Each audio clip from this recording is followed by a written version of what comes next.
Bem-vindos ao primeiro Cine Paroli. O nome requer uma explicação, né? Escreve Cine Paroli, mas o Do Coworking tem essa proposta de trazer o espírito italiano, né, para dentro do coworking. Então, a gente foi adaptando os nomes dos eventos e fomos dando nomes também que lembravam a Itália. Então, a gente pronuncia Cine, né? Cine Paroli. Paroli significa palavras em italiano. E é mais um projeto que a gente tem. A gente já tinha o Incontri, que vem sendo realizado desde o ano passado. O Incontri são reuniões, né, onde a gente discute temas de cultura em geral, filosofia, psicologia, história. E ele é organizado pela Laís Camargo, pela Silvia Pallotta, e em um desses eventos, em um dos encontros, né, apareceu a Liane Sade, e rapidamente eu já comentei com a Laís, falei, Laís, convide a Liane para a gente encabeçar um outro projeto, né? A Liane ser curadora desse que está começando hoje, né? Ele estava previsto para ser presencial, né, ainda no começo do ano, mas em função da pandemia, ele foi adiado e estamos começando agora. Então, o Cine Paroli nasceu, né, de um desses encontros aí que a gente fez, né, do eCoworking, e a gente ficou muito contente com a apresentação da Liene, a Laís já conhecia, né, a Liene, então foi feito o convite, e hoje a Liene vai funcionar como curadora, né, desse projeto, e sempre com suporte aí, né, organização da Laís Camargo e da Silvia Pallotta. Bom, então, bem-vindos todos, né, ao primeiro Cine Paroli. Eu vou explicar rapidamente como é que vai funcionar. Eu não sei se todo mundo está familiarizado com o Zoom, alguns devem usar outros aplicativos, né? Então, eu vou explicar brevemente como é que vai funcionar. Enquanto a Liane estiver fazendo a exposição, os microfones vão estar mutados. Tá? Vai estar todo mundo sem som, mas vocês podem fazer perguntas pelo chat. Tá? Se vocês visualizarem aí na tela, forem com o mouse para a parte de baixo, deixarem o mouse na parte de baixo da tela, no centro da tela vai estar aparecendo chat ali. Né? Vocês podem clicar ali e vai aparecer, né, um espaço para vocês poderem digitar as perguntas. Vocês podem ir digitando ali, aí quando a Liane terminar, eu vou passando as perguntas para ela e no final, quando ela terminar também, a gente vai abrir o microfone para vocês poderem fazer perguntas também usando o microfone. Para isso, vocês devem ir no canto da tela, no canto inferior, do lado esquerdo, vocês vão ver que tem um microfonezinho ali. Ele vai estar mutado, tá? Enquanto a Liane estiver falando, mas depois vocês podem clicar ali que o microfone fica liberado. A gente orienta para vocês fazerem isso só no momento da pergunta, para que o som do ambiente aí de vocês não interfira na exposição e no comentário da Liane. Okay? Bom, então, acho que é basicamente isso em relação ao funcionamento. A Liane deve falar cerca de, acho que meia hora, né, Liane? Mais ou menos, passando trechos do filme, comentando. Enquanto isso, vocês podem ir utilizando o chat, né, fazendo perguntas. Assim que ela terminar, eu vou lançando as perguntas. Vocês podem participar também com o microfone. Quando vocês abrirem o chat, ele vai ficar no meio da tela. Vocês podem arrastar, tá? Com aquela técnica de pegar pela borda, né? Vocês arrastam ele até o lado da tela para não atrapalhar as imagens, né? Como vocês estão acostumados a fazer. Bom, então deixa eu apresentar a Liene, né? A Liene tem uma formação muito privilegiada aí na área. Ela é mestre em artes, né, na subárea Cultura, Audiovisual e Mídia, pela Unicamp. Fiz a graduação na Unicamp também, né, Liene? E o doutorado em artes visuais também na Unicamp, na área de multimeios e artes. A Liene dá aulas aqui em Bauru, na FIB, né? Tem uma produtora também, né?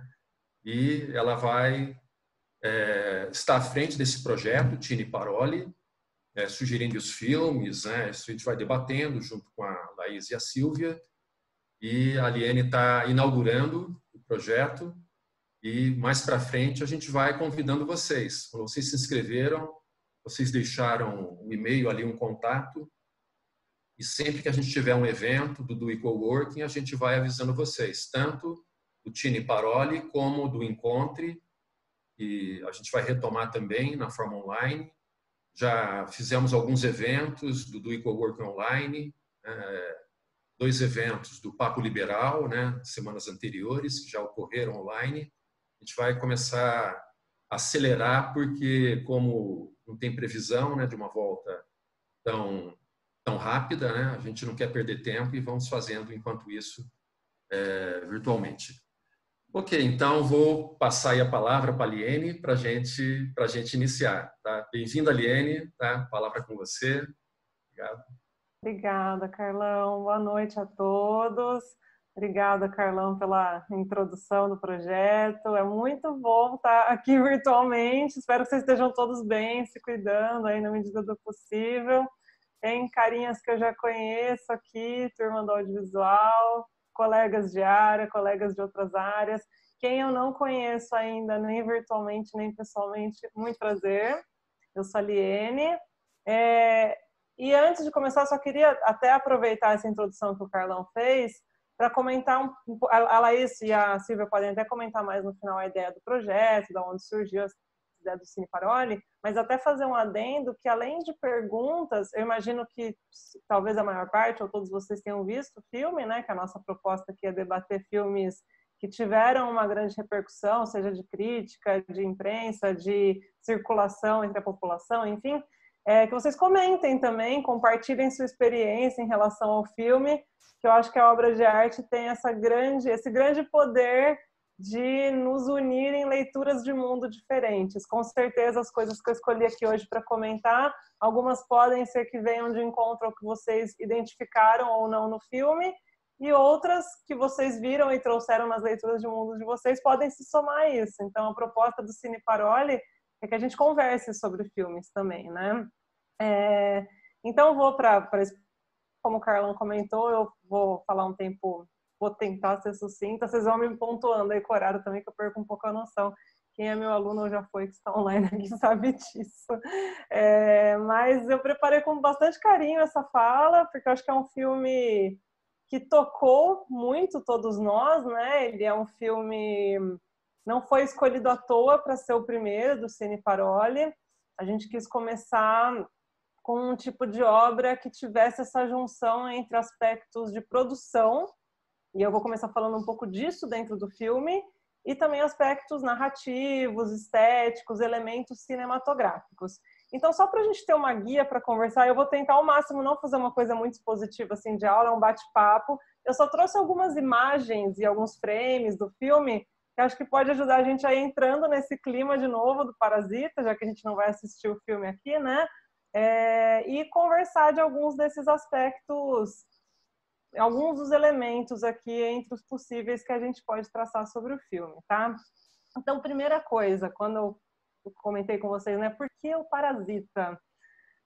Acho que todo mundo está lembrado que esse ano, 2020, a gente teve, enfim, uma série de premiações onde esse filme figurou, né? Então, nessa imagem aqui, eu coloquei uma imagem do Festival de Cannes, do Bong Joon-ho com o ator principal do elenco. Esta outra imagem aqui é um prêmio famoso chamado Screen Actors Guild, que é uma premiação de elenco, que atores votam nos seus pares. Então, também foi uma premiação inédita nesse sentido.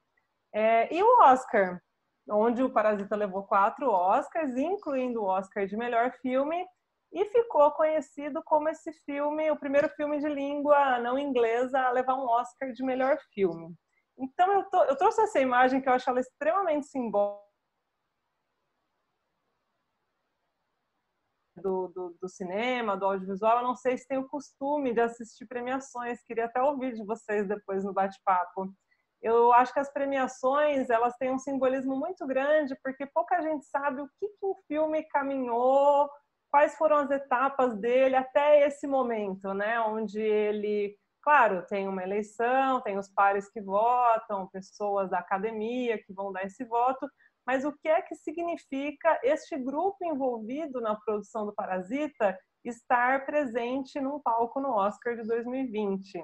Então, eu vou começar a minha fala apontando um pouco essa relação do o que o Parasita pode contribuir na nossa reflexão sobre a importância do audiovisual como indústria, né?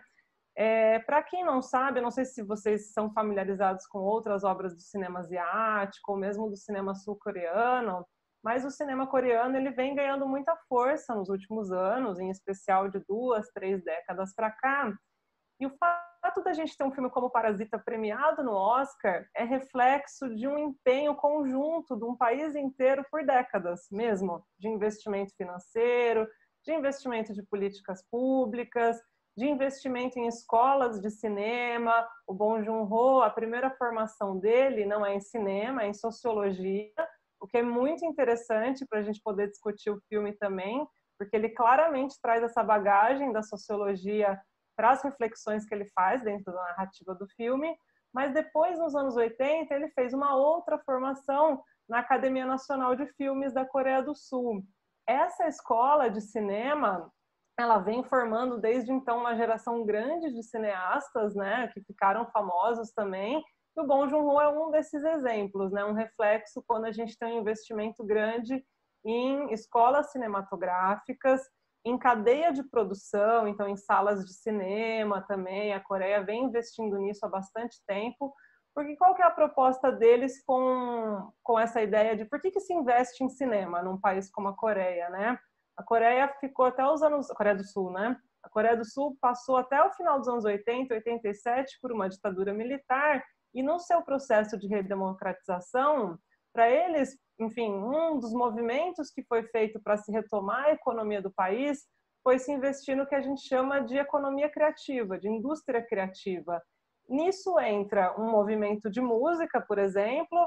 Eu não sei quem tem filho adolescente ou colegas da geração mais nova, enfim, que conhece o chamado K-pop, que é a música pop coreana, que chegou no mundo inteiro, nos Estados Unidos, no Brasil. Enfim, existe uma movimentação econômica muito intensa por conta das músicas. Então, há um investimento gradativo desde os anos 80 nesse setor. Primeiro, pensando na formação de público local. Então, como é que a gente vai estimular essa indústria? Tendo nas salas de cinema da Coreia do Sul, pelo menos metade dos filmes coreanos. E aí, outros filmes de outros idiomas.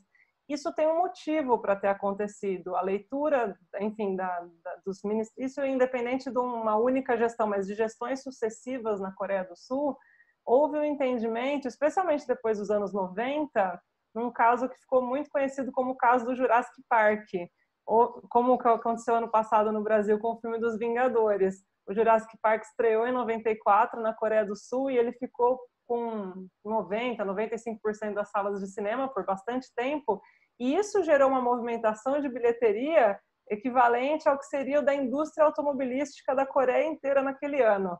Então, naquele momento, houve essa atenção para, poxa, a gente podia estar girando esse valor tanto dentro do nosso próprio país, quanto criando esse produto para exportação. Então, volto nessa imagem do Oscar, que é tão simbólica, porque isso aqui é justamente um reflexo de um empenho de, enfim, tanto o setor público, setor privado, empresas, artistas, toda uma indústria cinematográfica que se construiu e se consolidou num período extremamente curto. Se a gente for pensar ali 20, 30 anos, é um período curto para você consolidar um processo de formação como o cinema e o audiovisual, tá? Eu não sei se vocês acompanharam na época algumas entrevistas dessa empresária aqui que foi receber o prêmio de melhor filme. A terminologia dos prêmios de Oscar, o prêmio de melhor filme ele é diferente do prêmio de melhor direção, que é o Bong Joon-ho, o diretor. O prêmio de melhor filme ele vai para melhor Produção. Produção é um projeto de filme, é desde o início da execução, captação de recursos, distribuição do filme, onde foi gravado, em quanto tempo foi gravado. Então, existe também uma valorização de que é um projeto que deu certo em termos de executar uma peça bem acabada, com um rigor técnico tremendo, que foi o que foi executado, né? E que, enfim, foi bem aceito mundialmente pelo público. E aí eu queria comentar um pouquinho com vocês alguns elementos em particular do que é que faz o Parasita ser um filme tão bem aceito pelo público. Por mais que ele gere em cada espectador, eu me identifiquei mais com uma família, me identifiquei mais com uma outra, entendi a complexidade do tema, eu saí incomodado, eu saí motivado, enfim, as reações do público são diferentes, mas para além disso, existem alguns aspectos estruturais dessa obra que fazem com que ela provavelmente, aí eu estou, enfim, no futurismo aí, né? Eu imagino que ela provavelmente vai perdurar como uma obra clássica no cinema. Ela tem uma série de elementos que dão indicativos para isso. E é uma obra que foi pensada de forma, com certeza, estratégica, em criar um meio termo, um ponto de contato entre elementos de internacionalização e elementos locais. O que isso quer dizer? Quem viu o filme vai se lembrar que qual é a primeira sequência do filme? São eles, né, os moradores da família mais pobre, tentando pegar o sinal de Wi-Fi. Isso, gente, talvez seja uma das coisas mais universais do nosso tempo contemporâneo, né? Nós que encontrarmos lugares de acesso à internet, sejam livres ou não, a conexão que cai ou não. Então vejam que o filme, de forma muito bem acertada no roteiro, já no seu início, por mais que seja um filme que se passa na Coreia, que é falado em coreano, ele tem um elemento narrativo que pega qualquer pessoa em qualquer lugar do planeta, em 2019, que foi o ano que ele foi lançado. Começo pelo 3G, 2G, Wi-Fi, enfim, acesso à internet, né? Enfim, então é interessante como esse elemento de globalização ele está sempre presente. Uma outra coisa interessante em relação à globalização no filme é que a gente vê, por exemplo, no caso do K-pop, que são as músicas coreanas, essas músicas geralmente são faladas em 2 idiomas, no coreano e no inglês, para que o público universal consiga minimamente decorar alguma frase, decorar algum refrão. E é curioso que o Bong Joon-ho, que é o diretor do Parasita, ele usa isso também no filme dele, mas de uma forma diferente. Ele não usa simplesmente os 2 idiomas para captar mais público, ele usa os 2 idiomas para discutir o que é isso na Coreia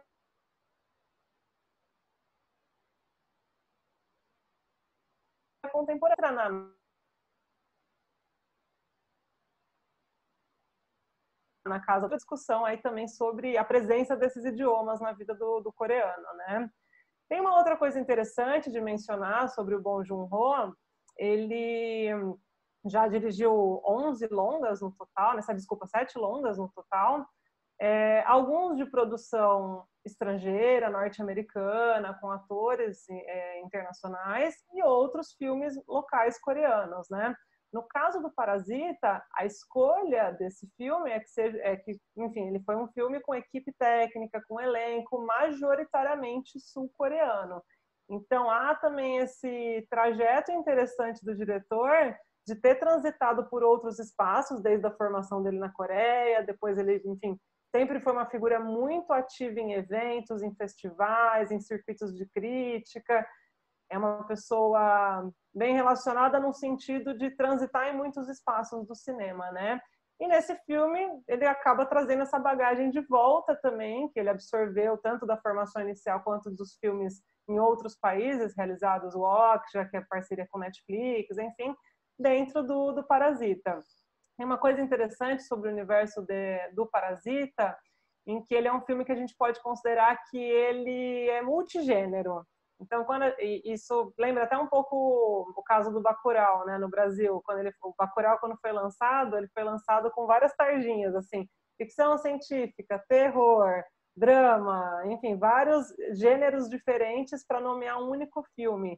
E o Parasita, ele tem também esses tipos de elementos de multigênero. Então, vejam que aqui, por exemplo, eu coloquei uma sequência quando a mãe vai mostrar para o rapaz a obra que o filho dele fez. E aí tem um debate meio cômico, ali, é um chimpanzé? Ela, não, é um autorretrato do meu filho. Entendi.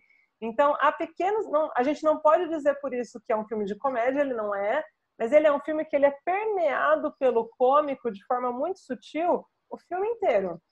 Ao mesmo tempo, ele é um filme que traz também uma série de elementos clássicos do gênero terror.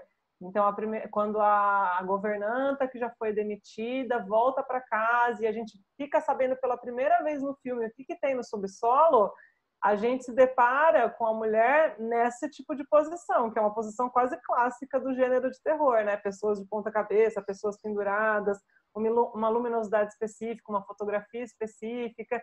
Então, é um filme que brinca muito com isso também, com certos elementos do gênero terror. Não dá pra gente falar ainda assim que é um filme de terror, ele não é. E também, em grande parte do filme, a gente tem um trânsito também pelo gênero do drama. Então, quando a gente chega num certo ponto de entender um pouco mais sobre o personagem que ficou morando tanto tempo no subsolo, existe ali uma compaixão muito grande de quem é essa figura, que já, enfim, não tem outras perspectivas de vida, que criou o seu lar ali dentro, que se sente, enfim, não sente que tem outra perspectiva do lado de fora e se sente confortável minimamente ali dentro daquele espaço do subsolo. Isso é muito tocante, eu acho que isso é uma coisa muito presente na obra, né? Trazer esses elementos do que é uma humanidade universal, um senso de empatia, enfim, isso vai permeando a vida desses personagens. Mas é isso também, não quer dizer que seja um filme de drama. E isso é muito interessante desse universo que o Bong Joon-ho foi construindo tão minuciosamente, esse trânsito entre, enfim, gêneros diferentes, né?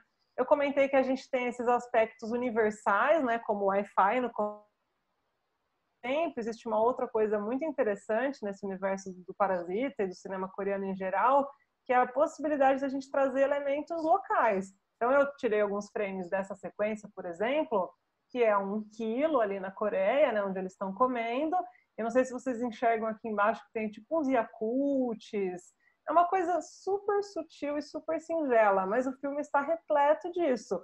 Culturalmente para a gente, enfim, a gente não tem muita cultura de ingerir probiótico na refeição, mas isso está presente nesse filme. Então você consegue, de forma muito sutil, aliar esses elementos do local e conhecer uma cultura diferente e do global, que é o que acaba conectando muitas das pessoas em se identificarem dentro dessa narrativa, tá? Eu acho que é até interessante mencionar, existem alguns dados do Ministério de Turismo da Coreia do Sul, pós-explosão do K-pop, que é essa indústria fonográfica, né? Um aumento muito grande de turismo.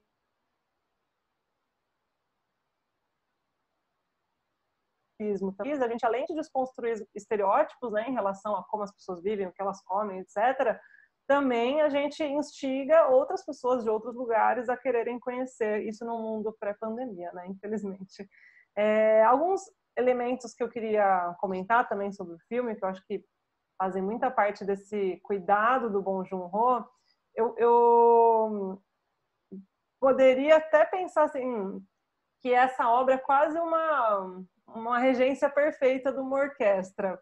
Se a gente pegar cada elemento dentro do filme, o que é a fotografia, como os personagens estão colocados, como há contraste de luzes, quais são os movimentos de câmera, tudo isso é milimetricamente pensado nesse filme. Vou dar alguns exemplos para vocês. Por exemplo, a família mais simples é introduzida geralmente com todos os personagens aglutinados, ou uns perto dos outros, ou num caso como uma sequência dessa, a gente vê todos eles no que a gente chama de profundidade de campo, nessa diagonal. Então, eu vejo a mãe, eu vejo o pai, eu vejo a filha, eu vejo o filho.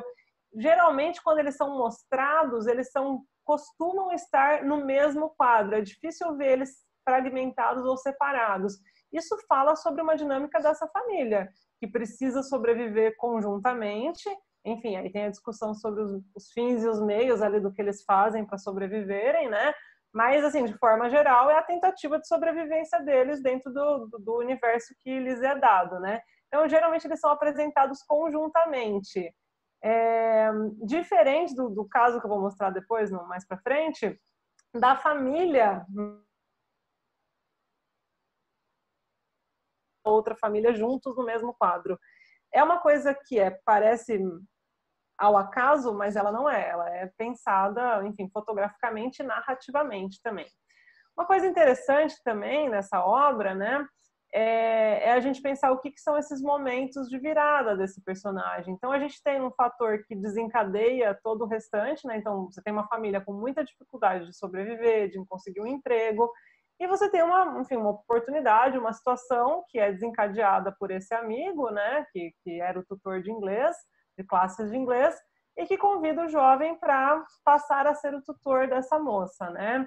É interessante porque a partir disso o filme vai trazendo para a gente, isso eu acho muito legal quando o Bong Joon-ho coloca que ele fez como que ele fala, uma comédia sem palhaços e uma tragédia sem heróis, porque os contrastes vão sendo colocados de forma muito exacerbada entre as diferenças dessas duas famílias. Ao mesmo tempo, não existe um julgamento moral por parte do diretor. O espectador no Ocidente ou no Oriente, ele pode vir a fazer o seu julgamento moral a partir do que ele assistir, mas essa não é a proposta do diretor. Ele mostra uma estrutura e, como sociólogo, justamente, ele acaba discutindo todas as complexidades e idiosincrasias dessa estrutura, né? Uma coisa que ele faz com muita frequência para apresentar esse tipo de contraste, como eu comentei, é essa relação de luz. Primeira vez que o jovem chega na casa, de alturas, ele sobe o bairro, sobe escadas, sobe rampas, mas a primeira entrada na casa é colocada nesse tipo de desenho de fotografia que a gente chama de flare, que é quando vem essa luz estourando na direção dele. É quase como se ofuscasse a vista dele. Isso é a única vez que vai acontecer no filme, com exceção de quando a criança da família está brincando numa cabaninha de índio e olha para o céu. Esse tipo de imagem do sol é a única vez que vai aparecer nesse filme, porque ela tem um motivo simbólico, ela está representando a chegada num lugar literalmente de ofuscar a vista, né? Algo muito iluminado, muito claro. Aqui, por exemplo, com a água extremamente controlada, que é absolutamente o oposto do que a gente vai ver no final do filme, né? Com a chuva sem contenção nenhuma. Então, eu acho que essa apresentação da casa, ela já coloca muitos elementos assim do que estão por vir no filme. Isso aqui em particular eu adoro, que é essa aguinha de irrigação extremamente bem regulada, na precisão que precisa ter para deixar a grama plana, porque isso dá todo o tom do que vai ser o restante do filme e do que é esse mesmo elemento água ao longo do filme, que vai ter assumir, enfim, recortes diferentes, né? Aqui a família mais simples. Então, sempre que eles estão tentando uma nova atividade, fazendo um plano, criando uma nova ação, eles estão fazendo isso em conjunto, diferente da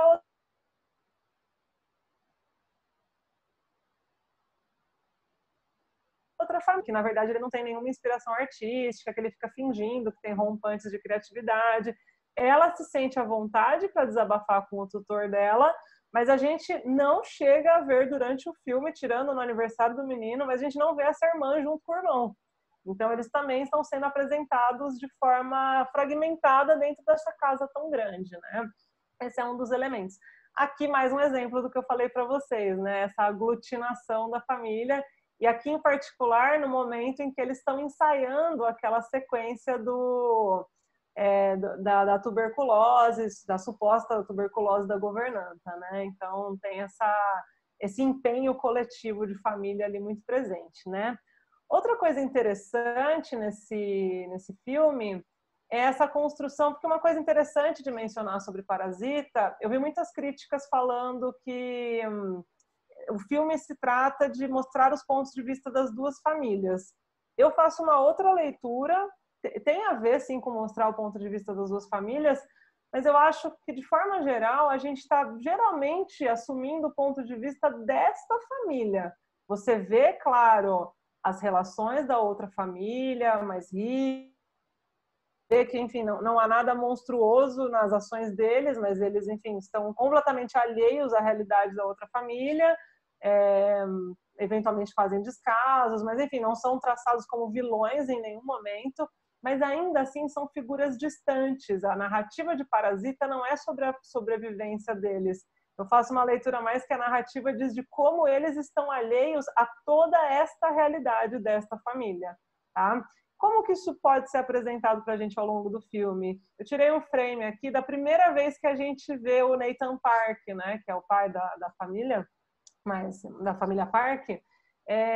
Como que ele é apresentado para a gente? A primeira vez que ele aparece no filme não é ele filmado, como aqui embaixo, é ele numa foto. Então, com isso, a gente já consegue assumir que é alguém distante, que é alguém que viaja muito, que é alguém que... E aí, claro, a gente só vai saber pausando o frame e lendo, né? Mas que é alguém que inovou internacionalmente. Então, a própria profissão dele, né, de alguém que trabalha com realidade aumentada, com tecnologia, tem um pouco a ver com esse processo de globalização e de industrialização que o filme aborda, né? Mas, enfim, é uma figura que, por conta dessa relação de mundo, dessa vivência, dessa profissão, acaba sendo alguém mais distante do restante, seja da própria família, enfim, seja de toda a realidade que o cerca, né? Então a gente vai ver geralmente esse personagem sentado com sombras no rosto, olhando pela janela. A janela é um elemento, junto com o elemento da água, com a pedra, com outras coisas. Então, por exemplo, a gente vê essa relação tanto de janelas quanto de vidros, primeiro, com linhas, né? Isso até teve uns memes, uns vídeos de internet que circularam falando disso na época, é bem interessante mesmo, né? A gente tem, geralmente, quando esses personagens são apresentados entre as famílias, além da superfície de vidro, mais linhas que os separam, que tem a ver justamente com essa fala do chefe da família Park, né? Comentando que ele entende que para ele é um funcionário que ele desejaria alguém que nunca cruze a linha. E essa linha, de fato, está sempre presente ao longo do filme. Seja na relação dele com seus funcionários, seja na relação da mãe também, da família Park, né? Então, primeira vez que o menino jovem entra na casa, a governanta vai chamar, a mesma coisa. Ó, a gente foi apresentado a esse personagem por uma foto, e a gente foi apresentado a essa personagem, a primeira vez que ela aparece no filme é pelo vidro. Então, tudo isso comunica também o distanciamento dessas pessoas em relação à realidade que o cerca, tá? E o vidro vai assumir outras funções também, em especial no que diz respeito a essa impossibilidade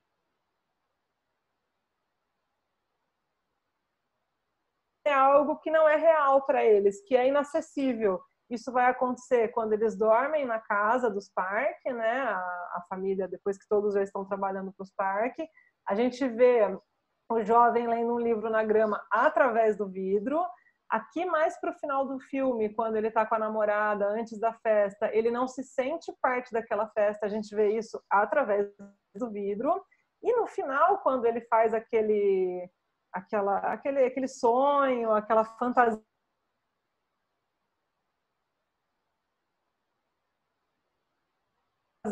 isso tudo nessa fantasia dele também nos é apresentado pelo vidro. Eu acho que isso é muito, muito rico, assim, como o Bong Joon-ho apresenta isso pra gente, porque tudo isso tem a ver com a forma como cada um visualiza o mundo da sua perspectiva, né? Vejam que qual é a vista que geralmente essa família tem, né? Uma vista de subsolo, uma vista por grades, é uma vista escura. Então, todos esses outros elementos, eles são realmente inacessíveis dentro do que é a realidade de mundo das pessoas, né? Isso acaba aparecendo, enfim, ao longo do filme inteiro. Outro contraste interessante também, que acho que vale a pena comentar, como eu estava mencionando, né? O Bong Joon-ho, inclusive, ele fala disso em todas as entrevistas. Assim, o ponto dele nunca foi construir qualquer tipo de vilão. São pessoas com erros e acertos dadas as suas circunstâncias de vida, né? Eu acho muito interessante o contraste entre as duas mães, por exemplo, né? Você tem até essa questão da polidez, da tranquilidade, ao mesmo tempo de um certo nervosismo de querer um controle da casa pela mãe da família Park. E já a mãe da família Kim tem uma outra relação, mais descrente. Tem até uma sequência bem interessante onde ela fala: eu também seria educada assim, se eu tivesse, enfim, um lugar assim para morar, etc. É curioso isso, porque a gente, como espectador, tende, quase de forma automática, a fazer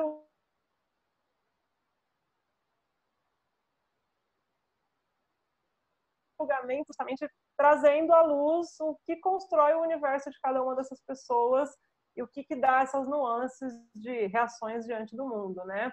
A própria mãe, se a gente for pensar, ela é como todos os personagens do filme, né? Uma personagem que ela não é tão explorada no sentido do que acontece com ela, mas o que a gente percebe é essa solidão tremenda, assim, alguém que não tem controle externo, né? Ela fica dentro de casa, o marido exerce a profissão, um controle ali de tudo que está acontecendo dentro da casa, então ela fica estressada quando ela não pode ver o que está acontecendo na aula do filho ou na aula da filha, e ao mesmo tempo uma figura muito solitária, né? A gente tem uma fala dela com a Jéssica quando ela vai pedir a indicação do motorista, falando que não tenho ninguém para confiar. Então a gente também só pode imaginar o que é o tamanho da solidão num personagem desses, né? É curioso tudo isso, né? A forma como ele vai desenvolvendo esses personagens. Além disso, por outro lado, né, então o que a gente tem? Personagens que têm esse extremo de ansiedade, porque, enfim, muita coisa já está resolvida na vida, então você tem outros tipos de preocupações. Por outro lado, num outro extremo de família, a impossibilidade ou até a desistência de fazer planos. Eu tirei alguns prints de algumas imagens aqui, esse aqui está com legendas em inglês, mas é compreensível, assim, só para mostrar para vocês. Eu não tirei de todos, tá? Eu não contei o número de vezes. A Cristina, que está online, eu sei que ela é bem cuidadosa quando vai estudar tragédia grega, de ver a recorrência de termos, né? Eu não fiz isso, Cris, mas, assim, no que diz respeito ao número de vezes que aparece a expressão fazer um plano, traçar um plano, isso aparece, enfim, ao largo do filme inteiro. Então, por exemplo, a mãe da família Kim é nos apresentada também por fotos, né? Então, essa ideia do documento da lembrança, assim como na outra... E é muito interessante que são famílias de universos totalmente diferentes. Na outra família, eu sei de um personagem através da foto da revista dele. É uma memória, um documento daquela família. Nessa família, eu também tenho essa memória e documento através das fotos. Não com uma foto de imprensa, por exemplo, né? Mas com uma medalha, né? Alguém que, enfim, foi atleta, que provavelmente teve expectativas num dado momento, ali, ó, década de 90, enfim. A gente não sabe o que se passou na vida desses personagens, mas a gente sabe que isso é um elemento importante. Tanto é que na hora do dilúvio, o marido, uma das coisas que ele tenta pegar e fica na dúvida se ele pega é justamente esse quadro com a medalha e esse quadro com ela fazendo... Ai, eu esqueci o nome dessa modalidade, gente. Mas enfim, a modalidade de ginástica. E essa ideia do plano vai aparecendo o tempo inteiro. Desde uma leve uma esperança, assim, quando o filho fala, eu só estou fazendo isso temporariamente, depois eu vou fazer faculdade, depois eu vou ter meu próprio dinheiro, e depois eu vou ter esse diploma de verdade. E aí o pai fica muito animado, fala, então você tem um plano. Esses planos que a família vai traçando vão se seguindo até o momento... Bom, primeira coisa que está fora do plano, quando a governanta chega e toca a campainha, eles olham todos para trás e o jovem fala, eu não sei o que fazer, isso não está no plano. Então, o que aconteceu, o que eles vão fazer? Isso volta de novo, isso não estava no plano. No ginásio, o pai coloca a sua descrença com a vida, por isso que eu nunca fiz planos, ele fala. Ainda assim, esse personagem nutre um tipo de esperança até o final, quando ele fala que criou um novo plano. Então vejam que essa ideia das expectativas que se coloca e do que é possível ou não, por conta de estruturas, enfim, mas do que é possível ou não executar dentro do seu plano, isso está o tempo inteiro colocado no filme. Eu acredito até talvez que esse seja um dos motes principais do filme, essa ideia da impossibilidade de poder traçar certos planos que alguns estão na nossa alçada, mas outros estão fora da nossa alçada, né? Outro elemento super presente que as pessoas, enfim, conversaram muito e que interessou muito ao público no filme é a pedra, né? Ela tem uma simbologia que vai permear o filme inteiro. Eu acho muito interessante porque ela é dada na forma de caixa e ela não vem avulsa para o jovem, né? Quando ela é dada de presente, ela tem um cuidado, tem um fecho, ela vem... Inclusive, ele fala que entrou dentro da casa para ele não ter que ir lá fora porque é muito pesado. Então, também já tem essa relação do peso que aquela pedra vai trazer em todos os sentidos. Tem essa brincadeira ali do jovem de falar sobre o simbólico e o metafórico da própria pedra. E é interessante porque o Bong Joon-ho, ele tem essas pequenas nuances de sarcasmo ao longo do filme, né? A pedra é de fato metafórica, mas o personagem também já está contando isso pra gente. Então é quase como se o diretor estivesse desconstruindo a própria simbologia dele ali dentro, né? E essa pedra vai acompanhar o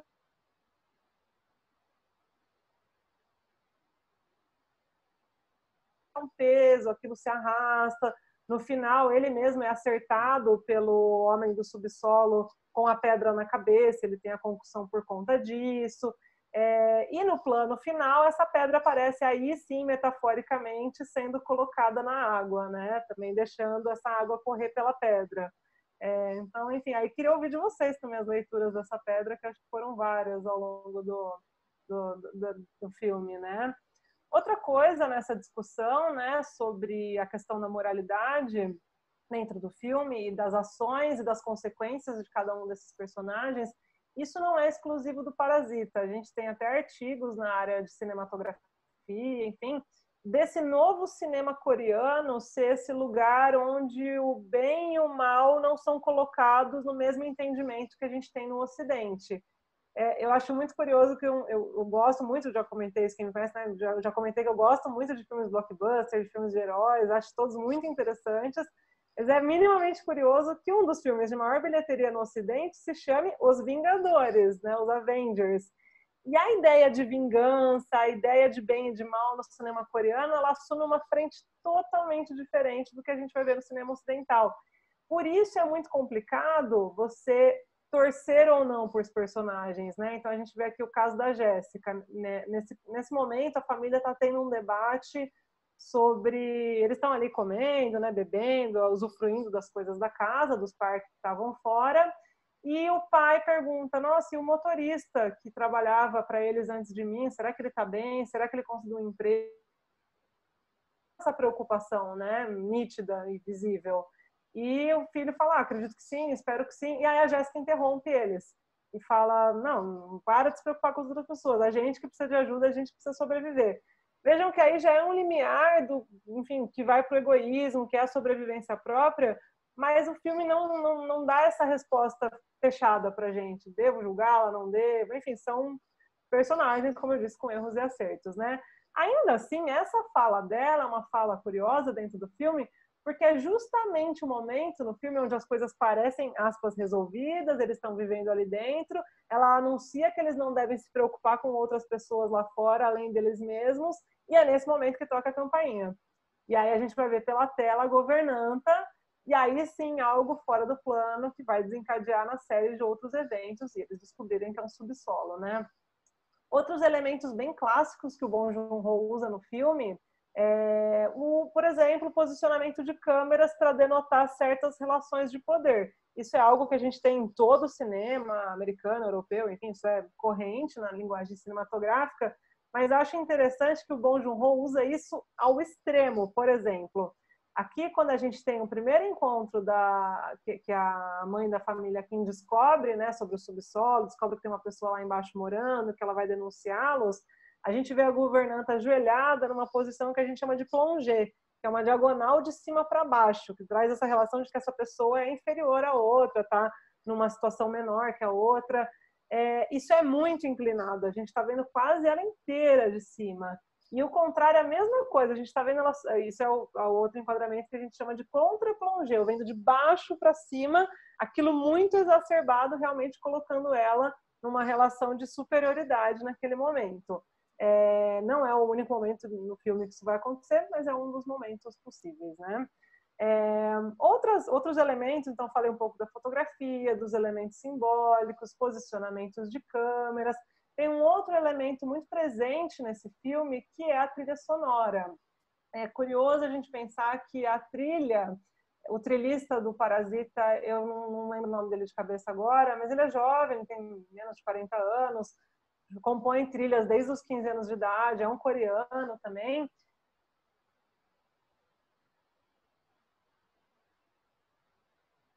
Quando a gente de onde vem isso, e o que foi a discussão para se compor a trilha desse filme, em especial de algumas sequências. O trilhista foi comunicado pelo Bong Joon-ho que a ideia do filme era que as músicas, o filme ele não tem músicas o filme inteiro, mas algumas sequências em particular elas são carregadas pela música. E a ideia deles é que eles encontrassem justamente esse pathos, essa emoção, esse afeto através de uma música de cunho muito dramático. Então, o que eles fizeram para isso? Se inspiraram, em especial nessa sequência aqui do Pêssego, em músicas barrocas. Então, se a gente ouve a música da sequência do Pêssego, essa eu trouxe um trechinho para passar para vocês, um pouco mais composto hoje em dia, que nos leva dentro dessa emoção também. Então, mais uma vez, o cinema coreano incorporando elementos estéticos de outros movimentos culturais, de outros momentos da história da música, de toda uma bagagem do cinema clássico que o Bong Joon-ho se apoia, e das trilhas de cinema clássicas também. Então, ele tem, volto a dizer, ele tem elementos culturais muito marcados da Coreia, mas o tempo inteiro ele nos joga o espectador geral do planeta para um lugar de referência comum, que são essas trilhas dos filmes, né? Eu vou mostrar um trechinho só dessa cena do Pêssego, deixa eu até ver que horas são, né, gente? Porque tá tarde, ai meu Deus, desculpa. Mas vou passar só um trechinho, vocês, se puderem me dar um toque, caso não esteja saindo o som, mas eu acho que vai sair bem. Então, só para vocês verem esse uso da trilha. Uma informação interessante é que o Bong Joon-ho, como é muito minucioso em tudo, pediu para o compositor recompor essa trilha 7 vezes. Então, foram 7 versões de trilha até a gente ter essa trilha final, que foi a que foi para o filme. É um processo que pouca gente também dá atenção ou importância dentro de uma obra, né? Qual que é o processo de composição? Eles testaram muitas variedades dentro dessa cena já editada, até chegar na resolução final de qual que era a música, a versão final dessa trilha, né? Vou mostrar um trechinho do começo e um trechinho do final, porque essa cena, ela se desloca em relação ao restante do filme. A gente tem ações bem marcadas em sentido de tempo, espaço, isso aconteceu no dia tal, isso aconteceu no dia seguinte, isso aconteceu daqui a uma semana. A gente se orienta bem pelo tempo do filme, e nessa sequência em particular, ele faz quase num formato, não vou chamar de videoclipe, mas assim, ele aglutina em um curto espaço de tempo, numa sequência de 5 minutos, o início do plano até o plano ser culminado. Então, a gente ouve eles ensaiando e, em montagem paralela, a gente vê o plano sendo executado. Isso é uma estratégia de edição muito interessante. E uma dúvida que muitas pessoas têm sobre edição de filme, eu costumo ler muito entrevistas de quem editou os filmes, que é uma área que me interessa bastante. Esse filme praticamente inteiro já foi pensado em como ele seria editado desde o começo, desde o roteiro. Salvo raríssimas exceções, mas desde o momento que o Bong Joon-ho começou a escrever o roteiro, depois fez o storyboard, ele já fez isso junto com o croquis da casa, já fez isso junto com os enquadramentos, já fez isso junto, pensando exatamente o que entraria na edição. Então,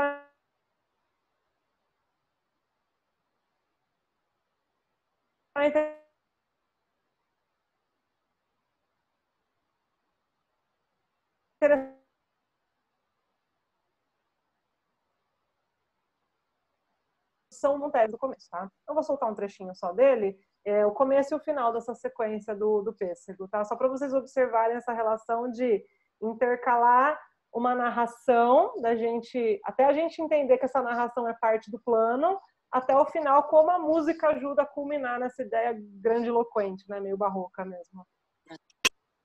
년이 속은 아주 능구랭이야. 어떨 때는 사모님 행세를 할 때도 있어, 지가. 맞아. 그리고 그 집 사람들 통틀어서 그 집에서 제일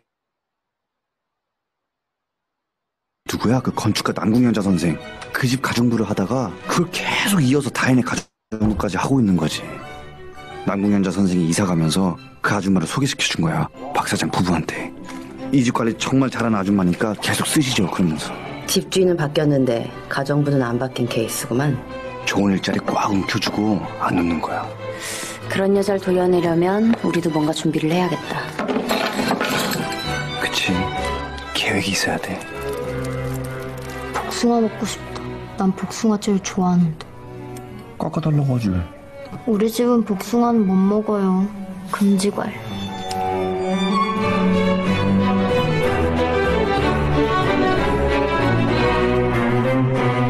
그러니까 자이한테서 들은 바에 의하면 A gente fica sabendo, né, da alergia dela pelos pêssegos, a gente vê eles ensaiando até chegar no momento com essa intercalação, até que a gente chega no momento onde eles estão dentro da casa.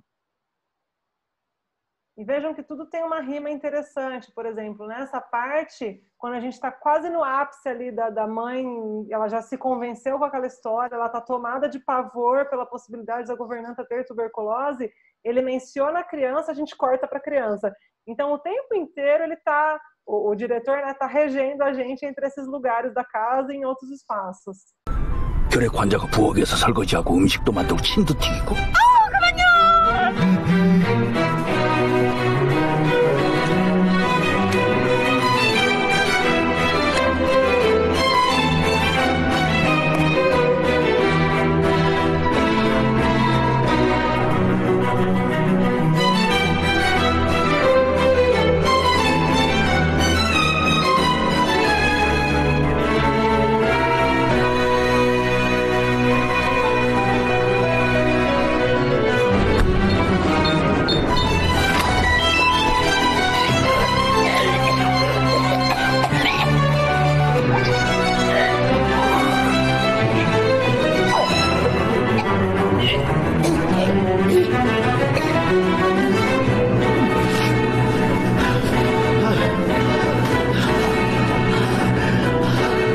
혹시라도 이걸 쓸 찬스가 있으면 대박이긴 한데.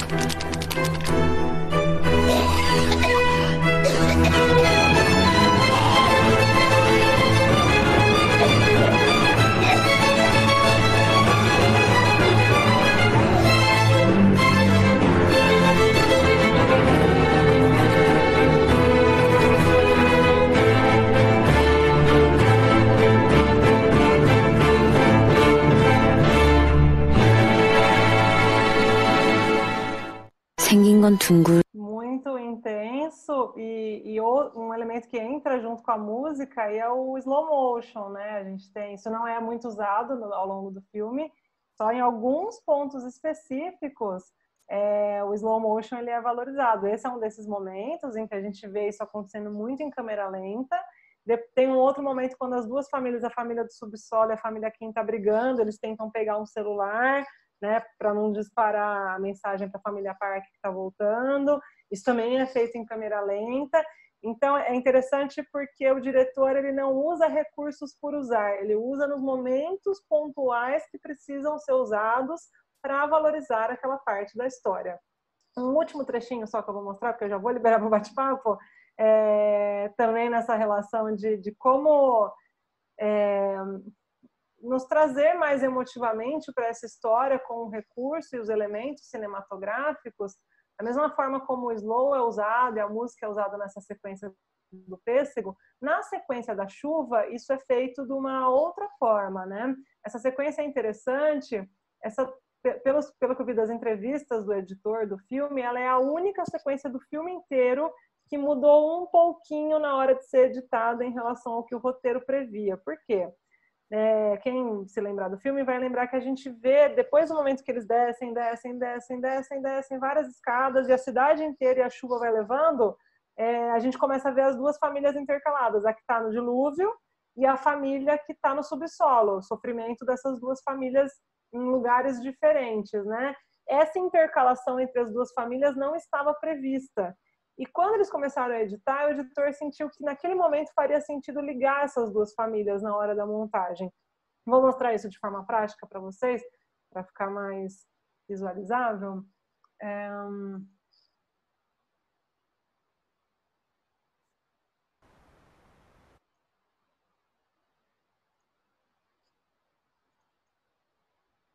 둥글한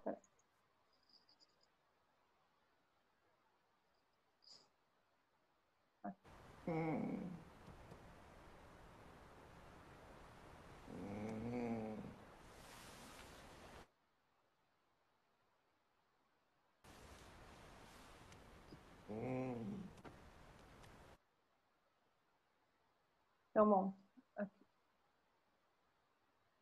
A gente tem essas duas famílias.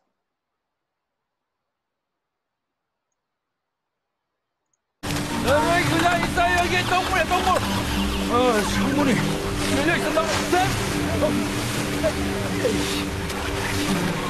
No momento em que a música já traz outras coisas, é mais um canto melodioso, um lamento, uma tristeza, não tem tanto a ver com aquela grandiosidade de anteriormente. Agora já é um momento mais deprimente, de fato. 야, 기우야! 창문 닫아, 창문!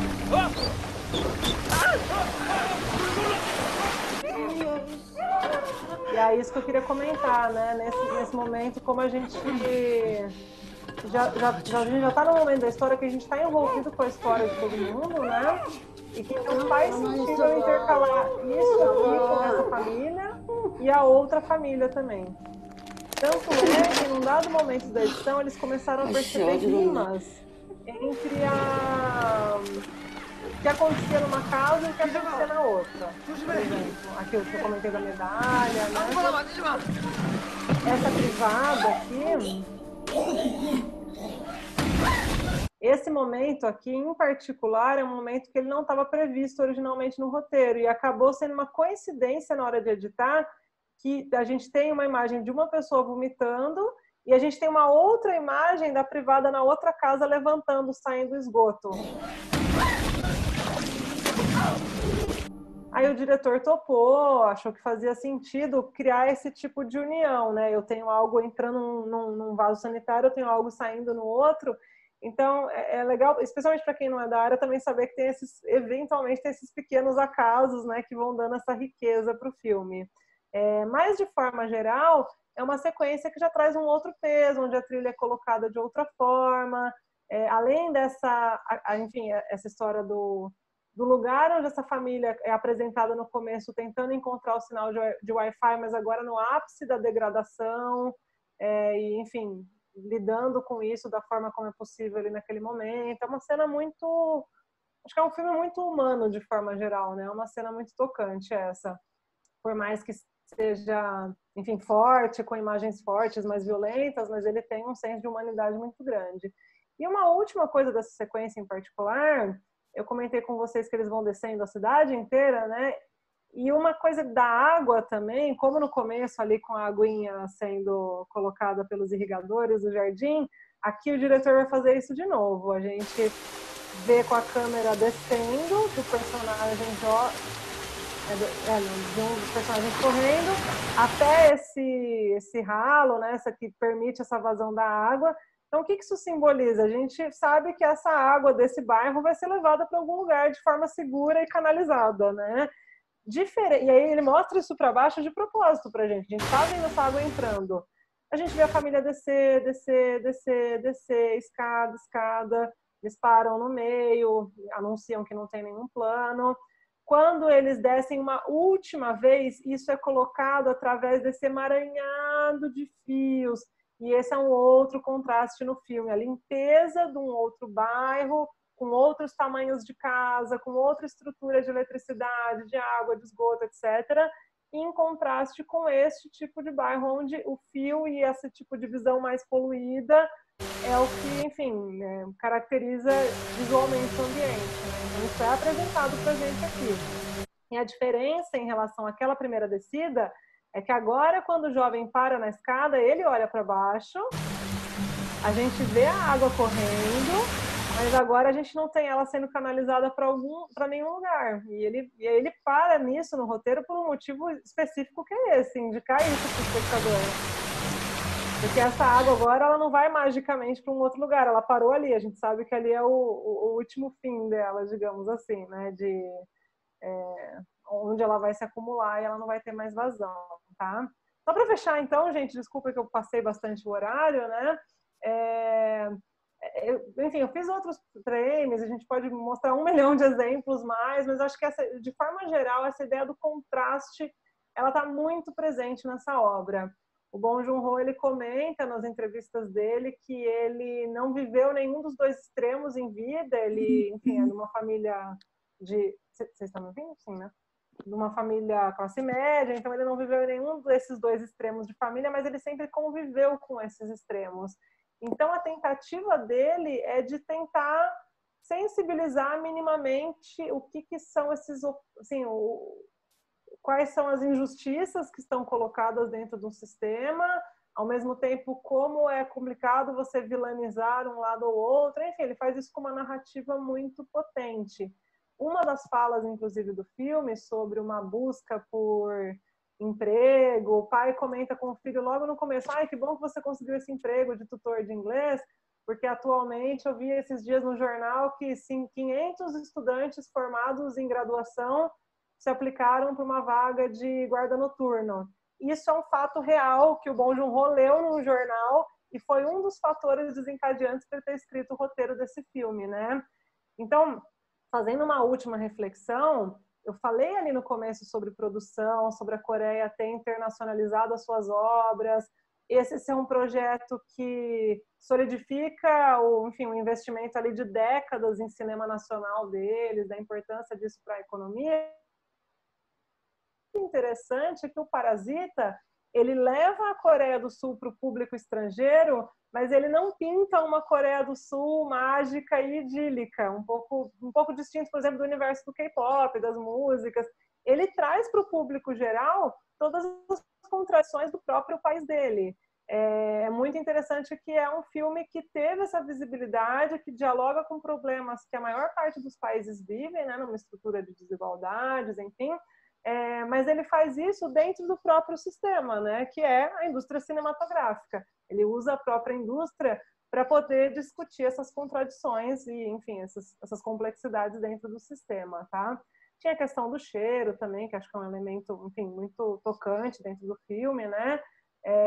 Eu fiz esses frames também para mencionar que é isso, assim, esse personagem do Sr. Kim, ele não é movido pela vingança. Tanto é que no ápice ali da festa, quando as pessoas estão sendo esfaqueadas e o Sr. Park quer as chaves do carro, a primeira reação dele é procurar a chave do carro e arremessar a chave do carro. É que aí calhou do Park não conseguir pegar a chave do carro.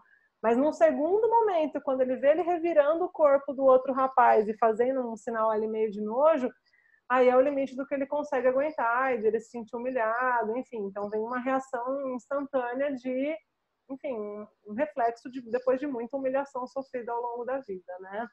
Outra coisa que queria destacar que acontece nos filmes do Bong Joon-ho, não só nesse, mas no Hospedeiro também, que é um filme mais antigo, é essa discussão do que é imprensa. É muito sutil isso no Parasita, mas aparece lá no finalzinho.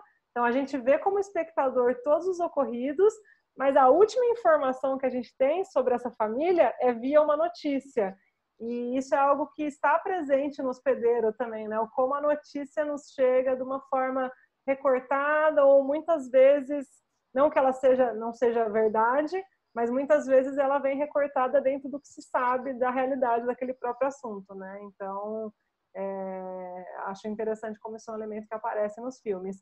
E esses extremos de sombra e luz, apesar da casa da família Kim ser uma casa muito escura no filme inteirinho, uma casa com pouca luminosidade, a luz oscila bastante, é absolutamente o oposto do código Morse da outra, que tem um controlinho de luz. Aqui a luz ela está instável mesmo por conta da sobrecarga elétrica da casa, né, de um lugar que não tem estrutura.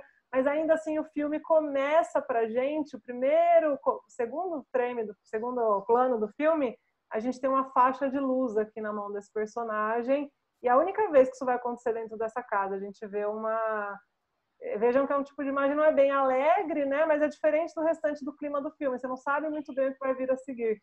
Absolutamente o oposto do último frame, do último plano do filme, que é esse menino terminando de relatar o seu plano, mas colocado para a gente como espectador numa penumbra completa, total, né?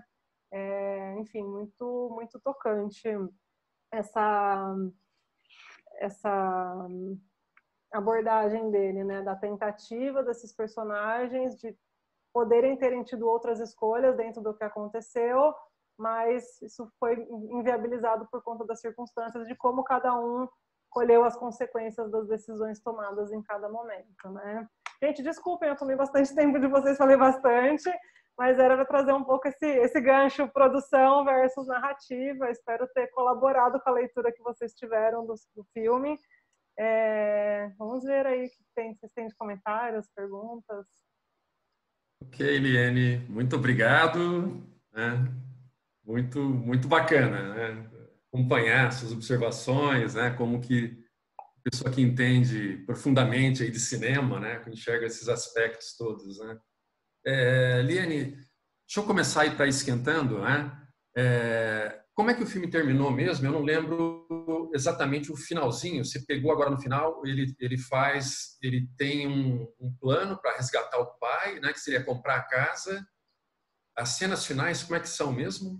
É assim, depois da festa da criança, em que tudo degringola e todos acabam ou mortos ou fugindo, enfim, a gente tem como se fosse um pós-fácil, né? A gente vê depois de um tempo esse menino, ele primeiro tem um trauma muito grande, ele é visto numa espécie de riso ali incontido, mesmo com uma situação muito triste. Então foi um trauma tão grande para ele que ele vai ali eu não sei se é sepulcro, não sei como é o nome na Coreia, mas que ele vai visitar onde está a irmã e ele tem um acesso de riso. Ele acorda com um delegado fazendo perguntas para ele está num acesso de riso. Passa-se um tempo disso, então isso para mim até não fica claro no filme se essa condição continua ou não, porque isso é muito abreviadinho no final do filme, é realmente uma carinha de pós-fácil, assim, mas a gente vê que ele sobe o bairro ali, sobe o barranco, é inverno, ele vê que tem outra família morando na casa e ele começa a ver ali o código do pai, o código Morse ali de iluminação, ele traduz aquilo e aí então ele escreve uma carta em retorno. Essa carta também fica implícita para o espectador que não foi possível entregá-la, né? Ele escreveu essa carta para ele mesmo, como se ele estivesse conversando com o pai dele. Ele escreve essa carta contando de todo o plano dele, de quando ele comprar a casa, e o espectador vai vendo essas imagens como se isso já estivesse acontecendo. Então, não sei como foi a experiência de vocês vendo um filme, mas por um lampejo de segundo, assim, ficam, nossa, isso é real, isso aconteceu. E aí a gente entende que essa carta termina, e que ele fala, então, até lá a gente se encontra, pai, logo, logo a gente se encontra. A carta termina e corta-se de novo para aquela janela do começo, da casa do subsolo, baixa-se e ele na penumbra total, naquela imagem que eu mostrei. E aí a gente ouve o final da carta. Na verdade, a gente não ouve, a gente vê ele falando para a câmera. E é legal, Carlão, porque essa história de quebrar a quarta parede, que a gente fala quando o personagem olha para a câmera, só acontece 2 vezes no filme inteirinho também. Que é no momento em que a governanta e o marido dela, que estava no subsolo, eles estão no andar de cima da casa, eles estão tendo lembranças de quando eles aproveitavam a casa, não sei se vocês lembram, toca uma música italiana, sim, eles tomam um vinho e dançam, e aí eles estão lá naquela lembrança deles, de repente eles dois da lembrança olham para a câmera e corta, a família Kim foi em cima deles. Isso acontece nesse momento no filme. A gente, pela primeira vez, vê personagens olhando para a câmera. E aí nesse final de novo, que é quando esse personagem olha para a gente. Isso é muito forte. Você tem muitos jeitos de acabar um filme. Você podia acabar só com a vista pela janela, pode acabar com uma imagem simbólica, mas você escolhe que esse personagem termine de ler a carta e olhe para o espectador diretamente, não para um extra-campo, para um lugar interno da narrativa. Ele está olhando para a gente. Não sei como foi a experiência de vocês, se vocês viram no cinema ou em streaming. Quando eu vi no cinema, eu gosto muito desse tipo de filme, eu sou mais familiarizada, mas eu gosto muito de ver as reações, assim. Muita gente ficou catatônica, assim, as pessoas não... Nossa, isso é um final de filme, meu Deus! Gente que teve dificuldade de levantar da cadeira depois.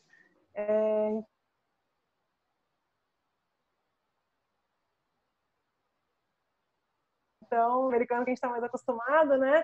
E a resolução nos deixa com essa coisa meio amarguinha. Liane, talvez. Deixa eu passar uma pergunta que chegou aqui.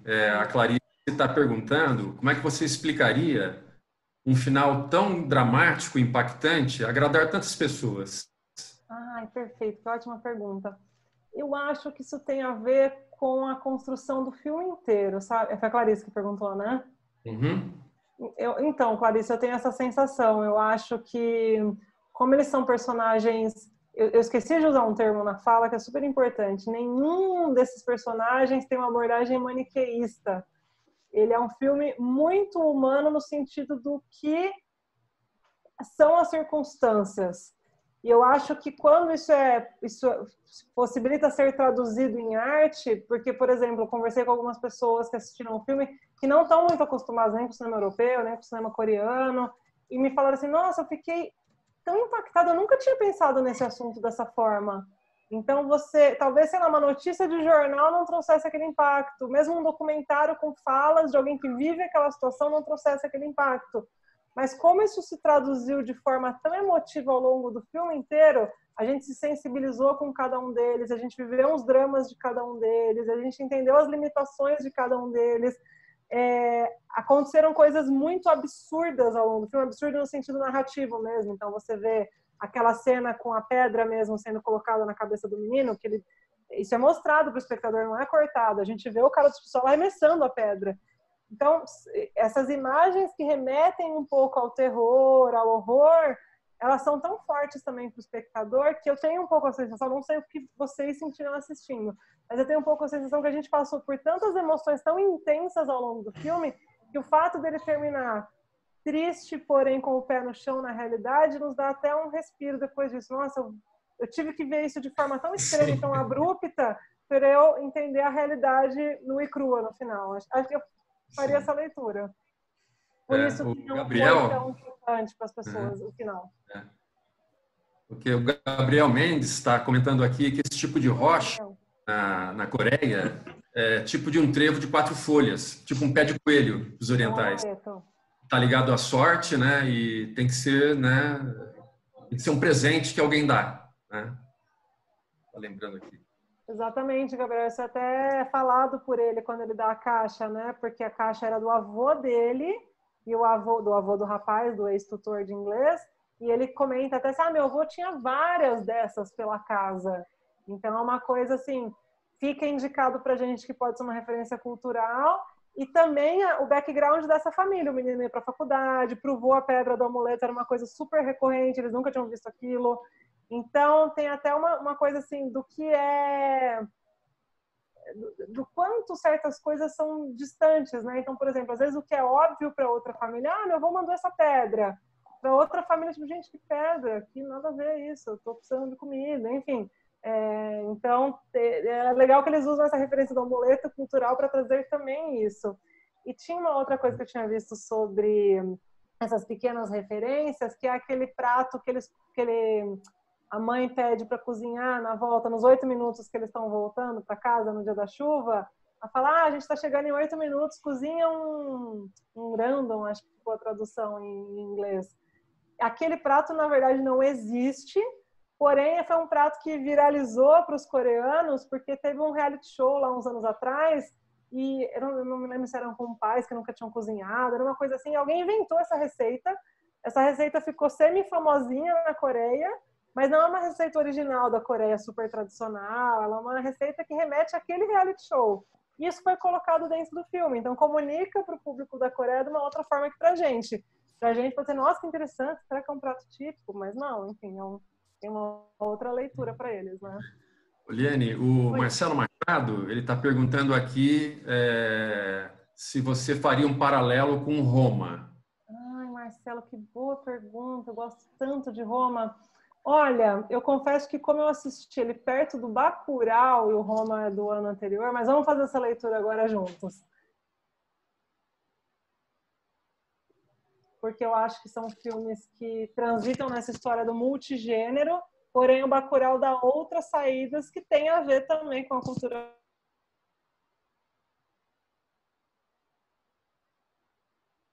brasileira. O Roma, eu acho que ele pode se assemelhar, não tanto em relação ao gênero, porque o gênero do Roma é muito marcado, né? Ele é um drama e a gente acompanha a vida daquela personagem. Eu acho que talvez nesse sentido, uma linha de filmes tipo Que Horas Ela Volta, tipo Roma, agora o Parasita. Eu acho que a gente tem uma linha de filmes vindo de uns anos para cá que conseguem tocar em certas mazelas sociais e trazer isso com bastante transparência, com bastante humanidade para o público geral, sem afastar as pessoas do tema, mas trazendo as pessoas para o tema. Eu sinto que no Roma, talvez a diferença em relação ao Parasita, o tema permeia, assim, né? Você perceber uma personagem que talvez fosse invisibilizada numa outra situação e você traz ela como protagonista. A diferença, eu acho, em relação ao Parasita, é que no caso do Roma, a gente está vivendo, de fato, o olhar daquela personagem.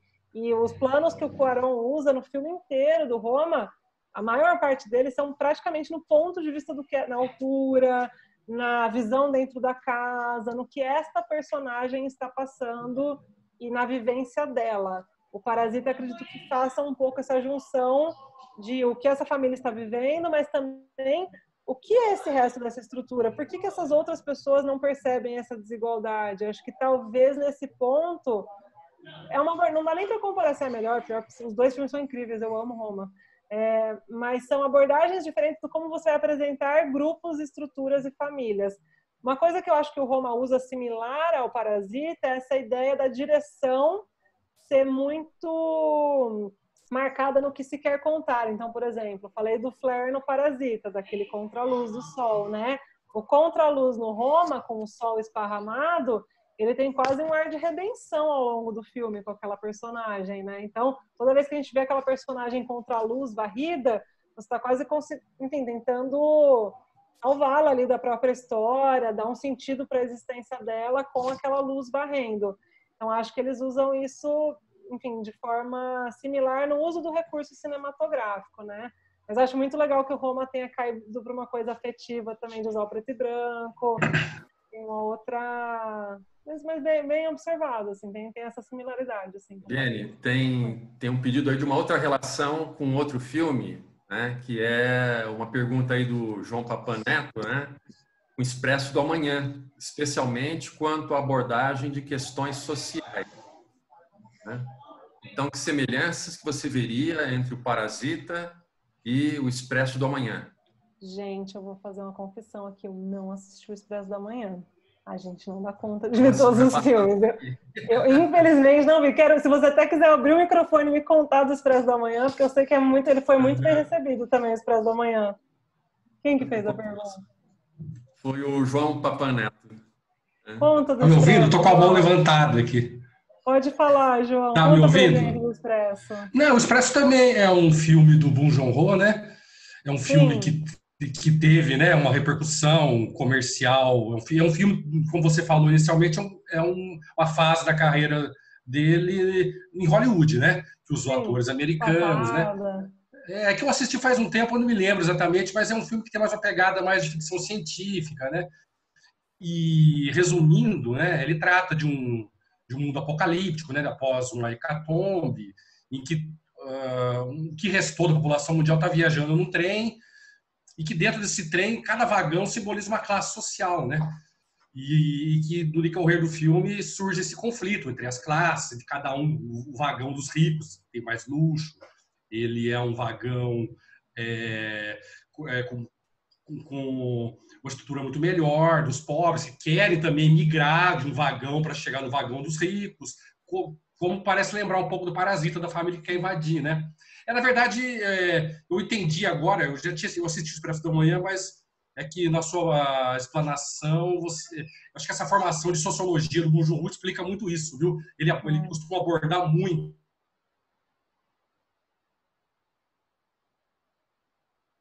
Eu assisti, O Hospedeiro eu não assisti, mas tem na Netflix, eu vou assistir hoje. Gente, O Hospedeiro eu não sei se é o melhor timing para todo mundo ver, porque é sobre uma pandemia também, tô brincando, mas assim, é um vírus que se espalha, mas aí essa discussão aparece de novo, né? Quem tem prioridades ou não.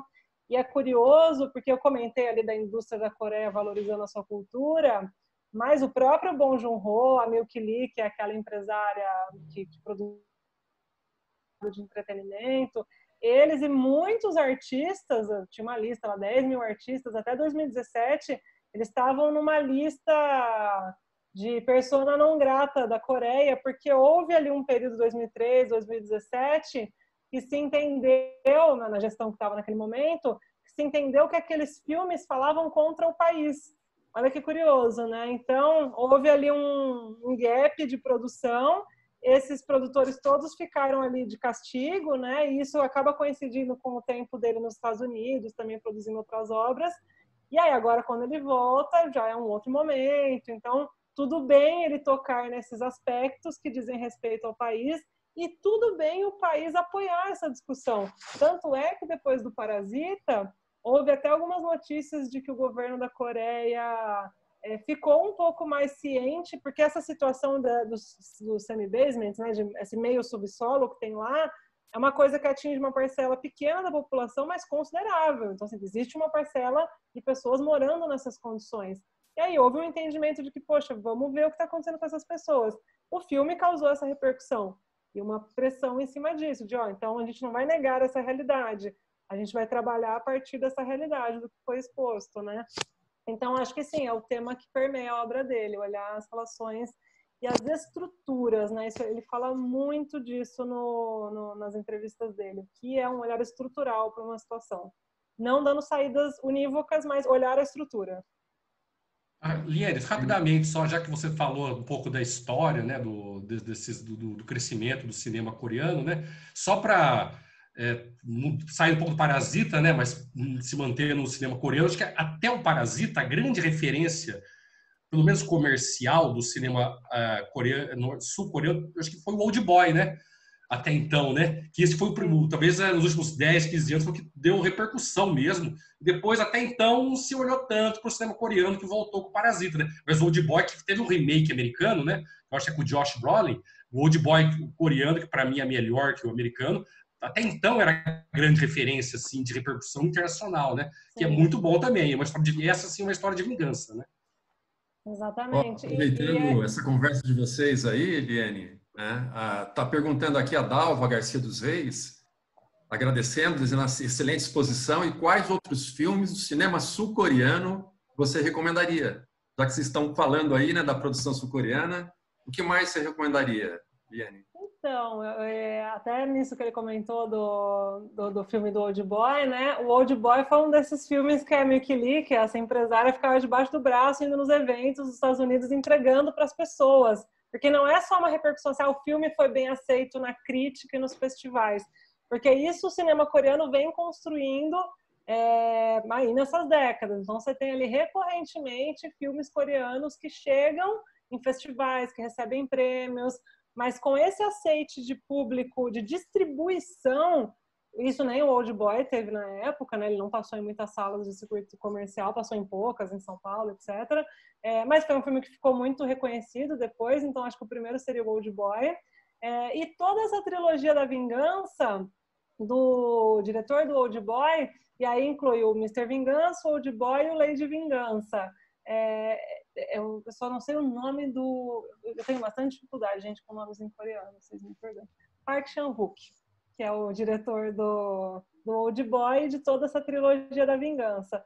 Acho que é um bom jeito de começar essa leitura. Peraí que eu perdi vocês no Zoom, gente. É um bom jeito de começar... muitas abas aqui. É um bom jeito de começar essa leitura disso que a gente estava comentando sobre como a vingança é representada nesses filmes do cinema coreano. Acho que o Old Boy é o maior expoente mesmo. Legal. Tem uma pergunta aqui do Fábio Palota, né? Qual seria a importância da economia criativa para o Brasil? Como criar um B-pop? Então, foi o Fábio que perguntou? Fábio Palota. Fábio, a gente tem vários observatórios no Brasil de indústria criativa, uma discussão acadêmica. A própria Unesp, aqui em Bauru, tem um grupo de pesquisa bem bacana com o professor Juliano, em economia criativa. Enfim, a gente tem muitas iniciativas no Brasil. A gente tem, talvez, acho que como tudo nas políticas públicas, a grande questão é que o brasileiro, não só brasileiro, isso no mundo inteiro, eu até comentei no caso da Coreia que teve um gap ali, né? A gente tende a misturar de forma muito complicada o que é uma política pública perene, independente da gestão, com o que é uma ação de gestão pontual. Então, o que acontece muito no Brasil é que a gente tem oscilações e picos entre investimentos ou não investimentos em economia criativa, de acordo com quem está presente ou não naquele momento, né?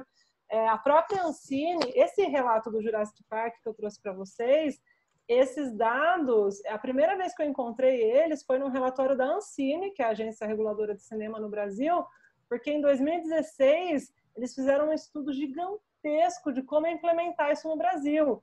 E disso desde pensar descentralização de salas de cinema, porque hoje a gente tem cinema concentrado em multiplex, por exemplo, quem está em bairros periféricos ou não tem acesso ao valor de ingresso, qualquer coisa que seja, a gente tem uma parcela muito pequena da população que vai ao cinema, sei lá, eu não lembro de cabeça, mas 5, 10% das pessoas do Brasil vão uma vez por ano ao cinema pré-pandemia, né? Agora é outra dinâmica de distribuição. Então, assim, possível a gente tem estudos vastíssimos para isso. A questão é mais, talvez, acho que eu penso até mais assim, na gente comunicar, e isso eu falo muito como produtora também de audiovisual, enfim, talvez seja como o produtor tem aprendido nesses últimos anos. Isso é uma demanda de política pública perene, independente de quem estiver, porque o que a gente vê no momento, assim, a Ancine, enfim, desmoronando, o Ministério da Cultura desfeito. Então, e isso é curioso, porque você demora 20 anos para começar a ter filmes de bilheteria, tipo Se Eu Fosse Você, a gente tem toda uma leva de filmes de comédia da Globo Filmes, são filmes que trazem bilheteria e que o dinheiro investido ele retorna. Festival de Música de Campos do Jordão, Festival de Lei Rouanet, que R$1 investido volta R$2, R$3 para o município. Então, assim, eu acho que a classe produtora no Brasil ainda se comunica mal no sentido de explicar o quanto isso devolve de dinheiro para as próprias pessoas, para girar a economia.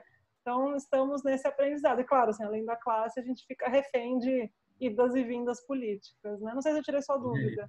Mas, assim, temos estudos bem legais de economia criativa no Brasil. Legal. Tem uma série de perguntas aqui ainda, não sei se vai dar tempo, tá, de responder a todas, mas vamos indo, né?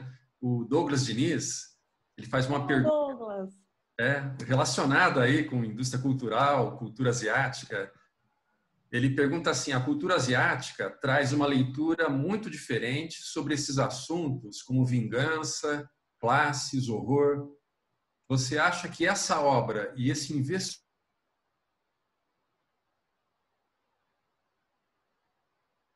dos filmes aqui no Ocidente, ou talvez a indústria continue dando uma excluída no cinema estrangeiro? Douglas, eu acho que pela própria estrutura de distribuição de conteúdo hoje em dia não tem muita volta, salvo se a Coreia tiver alguma queda de novo nisso que eu comentei, assim, de não ter mais esse incentivo. Eu vou dar de novo o exemplo do K-pop, porque eu acho que é um bom paralelo com o cinema, mas eu volto no cinema.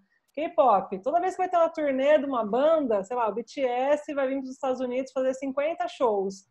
O governo dá um valor para a turnê, porque eles sabem que isso vai voltar depois para as empresas, né? O conglomerado do BTS é gigantesco, movimenta milhões, bilhões de dólares, enfim. Então o país já entendeu isso, independente de quem for, quem não tiver. Eu acho que ainda não tem muita volta, assim, no sentido de que o público consumidor já se identifica com isso, né? E isso acaba influenciando. Veja os filmes do Kleber Mendonça. O Kleber Mendonça, assim como o Bong Joon-ho, é uma figura, é um crítico de cinema de formação original, andou muitos festivais, conhece praticamente todos os diretores do mundo inteiro, está sempre presente nas festividades, em Cannes, em júris, enfim. É uma pessoa extremamente presente no circuito de cinema. Ele acaba, aspas, se contaminando num bom sentido com o que vem de discussão dessas cinematografias, traz isso para o Brasil. Outra pessoa que vê esses filmes nacionais acaba se inspirando nisso e leva também esses elementos para a sua cinematografia. Então, eu acho que eu acho difícil dar uma esfriada, esse é o ponto. A questão maior, Douglas, talvez aí, sim, tirando sua dúvida, é como essas ferramentas que distribuem, seja a sala de cinema, seja o streaming, valorizam ou não a produção internacional. Então, se você pega, por exemplo, sala de cinema, o pessoal sempre fala, em Bauru não passa filme diferente. Por quê? Porque a gente tem circuitos de distribuição onde, num conjunto de salas, é mais garantido que certos filmes vão dar bilheteria. Quando que um filme como Parasita fica mais tempo no cinema do que o normal? Ou um filme como Bacurau, que ficou 10, 12 semanas em circuito nacional também. Quando começa a dar bilheteria. Então, aquilo gera um burburinho, tem mais gente e as pessoas vão assistir. Isso é complicado porque você depende de uma formação prévia de público. Às vezes o filme não deu público, não porque ele é bom ou porque ele é ruim, mas porque ele não teve divulgação, não teve a divulgação do Vingadores, as pessoas não ficaram sabendo que o filme existia. Então, às vezes, você perde a chance, aí entendi sua dúvida, às vezes, nesse gap, você perde a chance de movimentar outras obras que seriam tão interessantes quanto Parasita. E aí, nisso sim, pode dar uma esfriada. Mas se a gente pega, por exemplo, hoje o que são os streamings, Netflix, Amazon, existe todo um hall de produtos ali dentro que já tem esse viés de internacionalização. Tanto é que por algum tempo, até uns 2 anos atrás, a série de língua não inglesa mais vista no Netflix era 3%, que é uma série brasileira. Então, assim, no Brasil não deu tanto burburinho, mas no mundo inteiro as pessoas estavam assistindo 3%, que é uma série falada em português.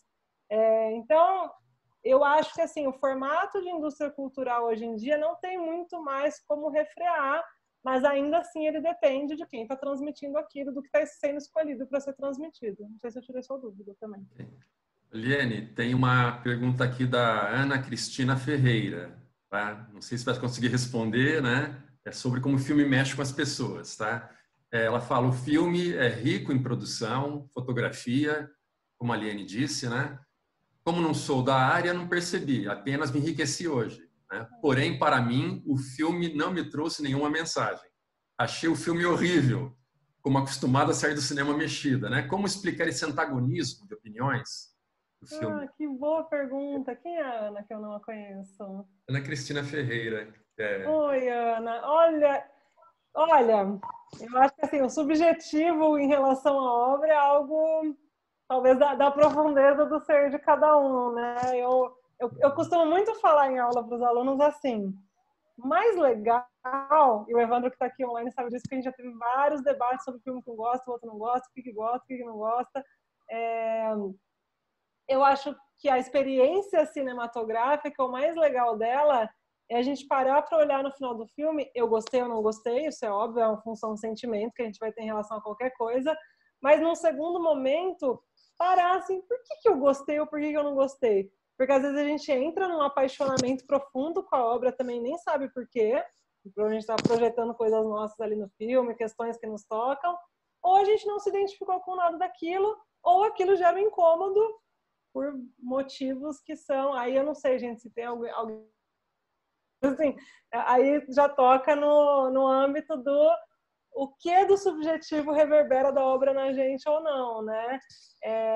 Eu acho isso, e eu acho um filme como Parasita muito interessante para fazer esse debate, porque não tem um certo e errado, não tem assim, que pena que a pessoa não gostou, ou que ótimo que ela adorou.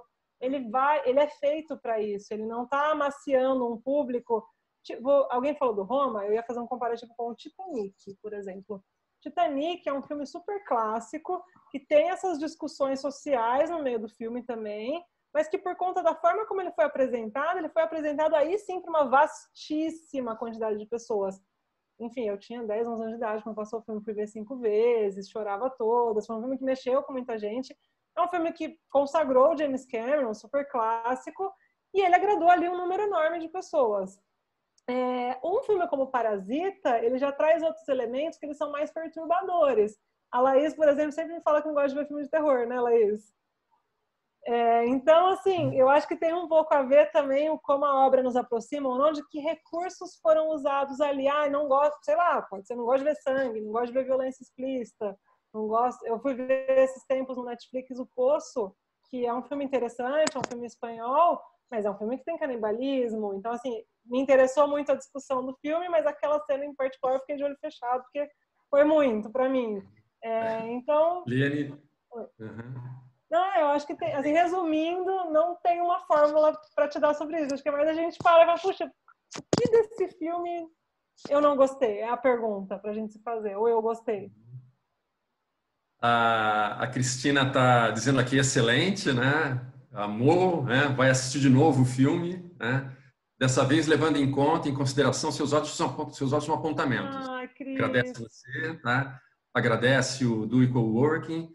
E deixa eu aproveitar... Você me conta se isso tem pegada de tragédia para você. Eu vou aproveitar aqui, antes da gente ir indo para o final, né? Agradecer, em nome do Do Equal Working, meu nome e da Clarice, né? O suporte que a gente está tendo do Gustavo Cândido e do Paulo Milreu, da Inteligência Digital, né? Que estão dando todo o suporte para a gente fazer esse evento online, tá? Então, obrigado aí, Gustavo, obrigado, Paulo, né? Liane, o Marcelo aqui agradecendo também, né? A Paula Machado, ela falando que um filme nacional que ela gosta muito é Doméstica, do Gabriel Mascaro, que a estrutura de construção é bem diferente, mas também traz essas questões de contradições de classe. E o mais interessante é que foi filmado pelas crianças das casas, né, em que essas domésticas trabalhavam. Faz uma relação aí, né? O Douglas... Isso é muito interessante, quando se usa outros materiais para compor a obra também. O Douglas está avisando que o Expresso do Amanhã virou série na Netflix, estreia dia 25. Ah, não sabia. Ai, Douglas, depois você abre sua câmera aí, eu tô com saudade. Tô vendo os nominhos de gente que eu tô com saudade aí. Amores Expressos, obrigada, Desirê. Porque eu prefiro falar, viu, Liane? Filme maravilhoso. Viu? Eu abri o microfone porque eu prefiro falar do que escrever aqui. Eu acho que assim, daria para a gente ir até amanhã, né? Mas é muito interessante, como a Cris disse, eu também quero ver o filme de novo agora, com um novo olhar. E eu acho que filme é sempre assim, né? Cada vez que você vê, você vai fazer uma nova leitura. E você trouxe detalhes, mas assim que eu... Primeiro, que eu nem lembrava, né, do filme, eu vi ano passado no cinema, mas só queria deixar uma coisa assim, que embora talvez o objetivo não seja essa coisa de ver tanto esse lado do certo ou errado, ou das diferenças das classes sociais, mas é inevitável. Sim. E aí, essas cenas da água, essa coisa, né, de cima para baixo, me veio muito agora o momento que a gente está vivendo, porque é muito diferente o fique em casa para nós e o fique em casa da periferia, né? Então, assim, ficou muito claro o quanto isso é praticamente impossível, a gente pedir para o isolamento social das pessoas mais vulneráveis e que, na verdade, elas não têm como fazer o isolamento porque elas estão apinhocadas em lugares tão horríveis quanto o da família lá, que ficava bem ali no subsolo, né? E essa coisa mesmo do em cima, do embaixo, do claro, do escuro, quer dizer, por si só, a imagem... mas aí é lógico que você explicando tudo isso, né? E a gente comentou outro dia que eu não havia reparado na tarja da foto do filme, né? E que alguém falou, acho que foi o Gustavo, falou assim, que da família mais pobre a tarja é preta e da família mais abastada uma tarja branca, né? Então, essa coisa da casa dos ricos, aquela coisa toda espaçosa, que eles nunca se encontram, e eles lá naquele subsolo, em situações deploráveis, né, que não tem a menor condição de se morar. No fim, acho que ele é um filme que nos fala muito do que a gente está vivendo agora, né? E quero ver, sim, de novo, também com esse novo olhar. Obrigada por tanta contribuição. Gente, eu espero que não tenha sido muito técnico. Vocês me contem, porque muito eu tendo a falar coisas de cinematografeza, assim, mas... Não, muito rica, muito rica. Nossa. Foi ótimo, foi na medida. O Evandro escreveu alguma coisa aqui também. Sim. Pessoal, então tem mais a contribuição, só registrar, né? Pelo avançado do tempo aí não vai dar para a Liane comentar todas, né? Mais as contribuições aí do João, né? Do Tiago Vendrame também, mais uma da Cristina, do Evandro. Concordo com a história das legendas. Do Tiago, mais outra do Tiago, tá? Marcelo Machado no final. Pessoal, muito obrigado a todos vocês pela participação. Talvez a Liane possa depois, né, responder, né, a esses pedidos aqui finais, né? Mas como a gente já está chegando quase em 2 horas, né? Então a gente vai ter que interromper para não ficar tão cansativo, né? Então, agradecer muito a você, Liane, novamente, Gustavo. Vai ficar gravado, vai ficar disponível no YouTube, é isso? Isso, vamos lembrar que esse vídeo foi gravado, essa reunião foi gravada, e ela vai estar no YouTube do Dui. Só uma observação final, o Trump não gostou do filme. Ok, gente. Já é um motivo para a gente gostar mais ainda do filme. E o próximo já está programado? Laís, Silvinha, Liene? Era uma experiência, né? Porque, na verdade, o Cine Paroli deveria ter sido inaugurado dia 19 de março nos moldes presenciais, como acontece o Encontre. Então, agora a gente vai conversar a respeito da continuidade, já que não tem previsão da normalidade voltar tão cedo. Se todo mundo achar que foi uma coisa legal, a gente pode sucesso total. Adotar aí o molde virtual e dar continuidade. A Liene lembra qual que é o próximo, Liene? Então, por conta do Covid, a gente ficou com as datas meio embaralhadas, né? No presencial, a gente faria o Parasita e o Sal da Terra do Salgado. Mas aí a gente... Okay. E o Fábio também, porque é uma coisa que acho que a gente não explicou para quem está chegando hoje, é que a ideia do encontro, hoje eu fiz a mediação, mas a ideia é que cada evento, uma pessoa de outra área comente os filmes. A gente vai fazer uma coisa bem interdisciplinar, também trazendo essas várias leituras sobre o que é um filme para cada pessoa de cada área. Então, o Fábio também está convidado, a Paula está convidada. A gente vai sentindo aí com o Covid como organizar essas datas, né?